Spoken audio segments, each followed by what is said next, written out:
Olá, amigos, sou Claudete Moura, estamos estudando o Livro dos Médiuns e agora no capítulo 31, onde Kardec coloca algumas dissertações espíritas. Então, essas dissertações foram trazidas na Sociedade de Estudos Espíritas, na Sociedade Parisiense, espontaneamente.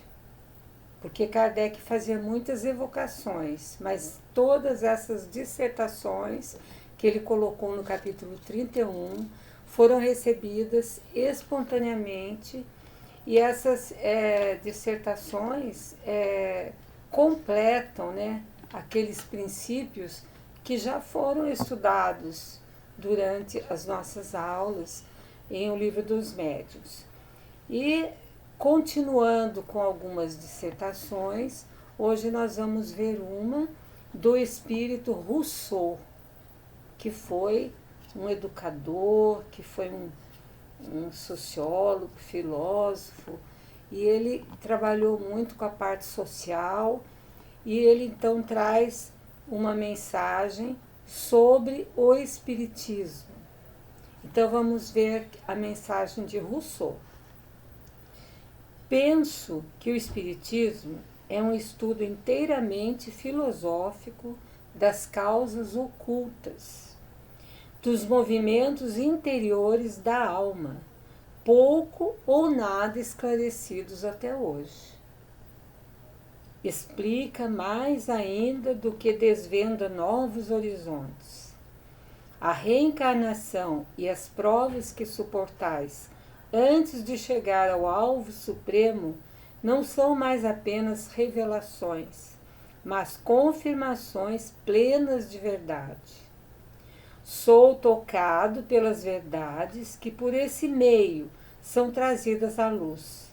Digo meio com intenção, pois ao meu ver, o Espiritismo é uma alavanca que derruba as barreiras da incompreensão. Então, até aqui, nós estamos vendo o pensamento do espírito Rousseau sobre o espiritismo, sobre a doutrina espírita. Então, ele fala que é um estudo, e nós sabemos que o espiritismo é um estudo. Ele fala um estudo inteiramente filosófico das causas ocultas, porque até o surgimento do espiritismo sempre existiram fenômenos, mas não havia um estudo sistematizado dessas causas, desses movimentos. Ele fala movimentos interiores da alma, pouco ou nada esclarecidos até hoje. Vejam bem que ele está falando do século XIX, mas até hoje nós estamos em pleno século XXI e muitas pessoas estão alheias às coisas da alma, às coisas do espírito, aos sentimentos. Então, Rousseau está falando que o espiritismo veio trazer luz e ele desvenda novos horizontes, ou seja, traz explicações para o que antes a gente não sabia, não tinha conhecimento. Daí ele fala da reencarnação, que a doutrina espírita vem confirmar, porque não foi a doutrina espírita que trouxe a reencarnação está nas antigas filosofias, né?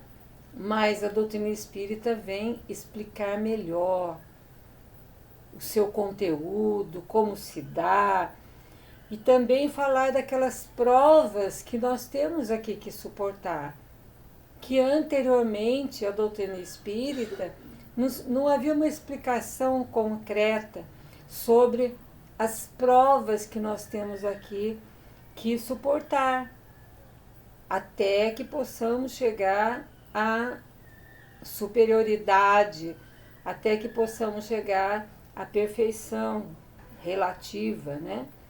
Então, ele diz que era tocado pelas verdades desse meio, que por esse meio são trazidas à luz, e esse meio é a doutrina.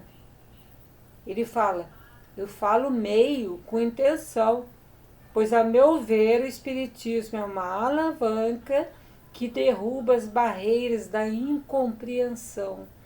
Coisas que antes a gente não tinha noção, a doutrina espírita vem e explica. Os espíritos que trabalharam na codificação e continuam trabalhando para a evolução da humanidade nos trazem, então, explicações para coisas que antes a gente não tinha noção. Continuando essa dissertação, nós vemos a preocupação com as questões morais está sendo despertada por toda parte. Discute-se a política que desperta o interesse geral. Discutem-se os interesses particulares, despertam paixões, o ataque ou a defesa de personalidades.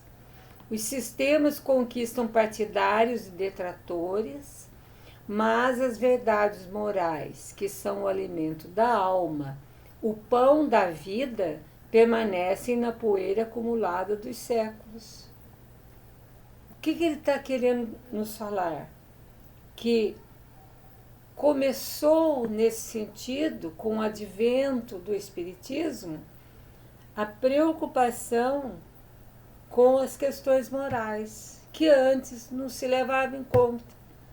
E ele estava falando, discute-se muita política e todo mundo tem interesse, é um interesse geral pela política, pelos interesses particulares, atacar ou defender personalidades, é uma coisa que até hoje nós estamos percebendo, mas naquela época não existia nada que fosse despertado questões morais.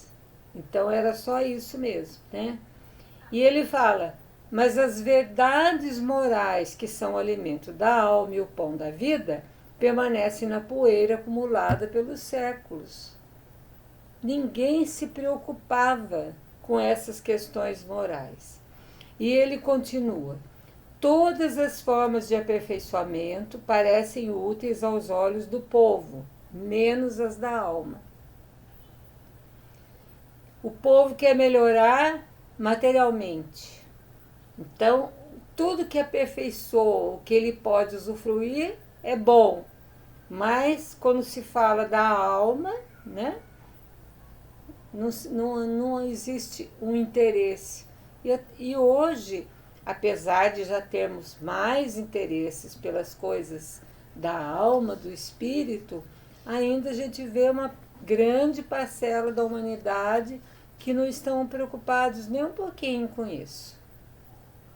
Ele fala o seguinte, todas as formas de aperfeiçoamento parecem úteis aos olhos do povo, menos a da alma.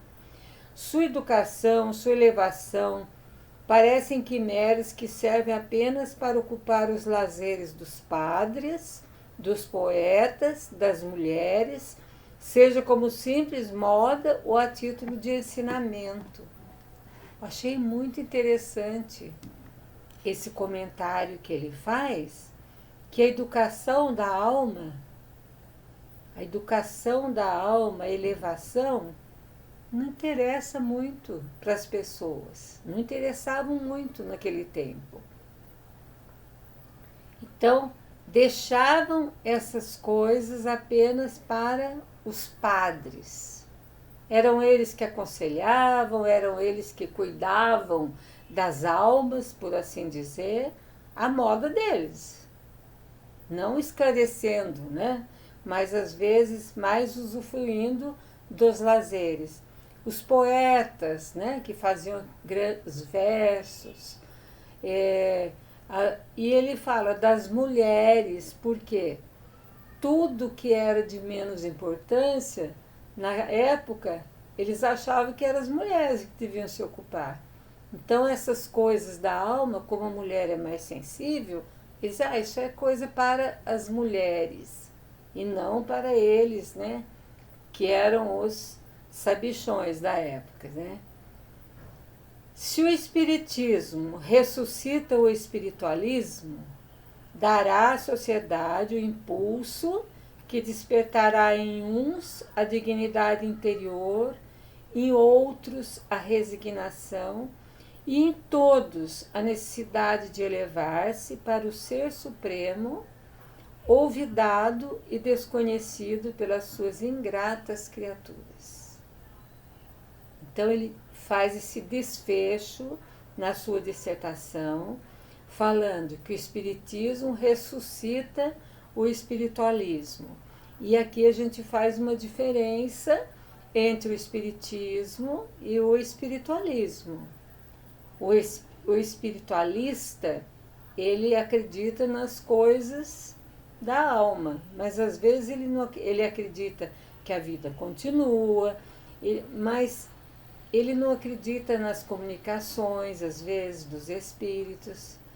E o espírita, aqui, o espiritismo trouxe uma série, os fundamentos necessários para que as pessoas possam, então, melhorar, para que as pessoas possam se cuidar.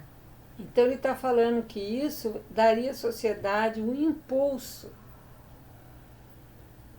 Daria como deu mesmo, porque atualmente a gente vê que muitas coisas já vêm à tona em teatro, cinema, televisão, livros, falando de coisas do espírito. Então, deu mesmo essa, né? Vamos dizer assim que o espiritismo veio acordar as pessoas, explicar o que até aquela época não tinha uma explicação razoável e despertar a dignidade interior. O que ele quer dizer com isso? Quando a gente estuda a doutrina espírita, a gente aprende que nós somos os responsáveis por tudo que nos acontece. Existe uma lei muito clara, que é a lei da ação e reação, ou seja, de causa e efeito, que tudo que a gente semeia, a gente colhe. Então a gente escolhe o que planta para poder, então, colher algo melhor.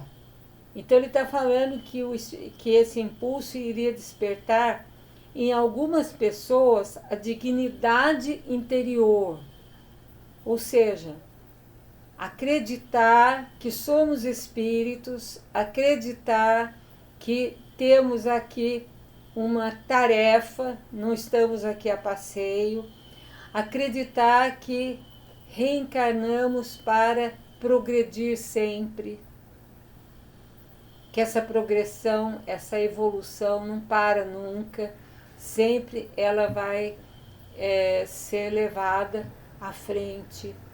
Então é isso que ele está falando. E em algumas pessoas que sofrem com os problemas que não são explicáveis pelas outras doutrinas ou filosofias, desperta a resignação. A resignação não é um ato assim passivo, mas a pessoa acredita. Segundo o Evangelho do Espiritismo, segundo o Espiritismo, é o consentimento do coração.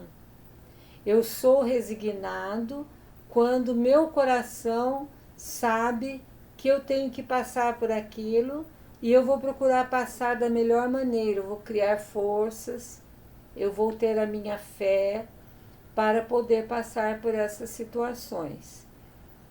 E ele está falando assim, então, em alguns desperta a dignidade interior, em outros a resignação, e em todos a necessidade de elevar-se para o Ser Supremo, esquecido e desconhecido pelas suas ingratas criaturas. Muitas pessoas acham que estão aqui e não acreditam em Deus, não tem fé, não tem nenhuma crença. Então aí não vai dar valsa, deixando a vida levar.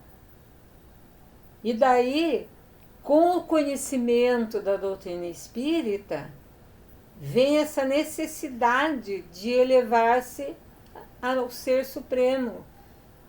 E ele fala, esquecido e desconhecido pelas suas ingratas criaturas, ou seja, ele criou a todos, mas agora as criaturas não se lembram dele, esqueceram dele. Então aí fica a dissertação de Rousseau a respeito da doutrina espírita. Eu acho que é muito aproveitável para as nossas reflexões. Nós estamos aqui terminando hoje o nosso programa, deixando para a próxima mais dissertações sobre o espiritismo, sobre os médiuns e sobre as casas espíritas. Claudete Moura para o divulgar.net.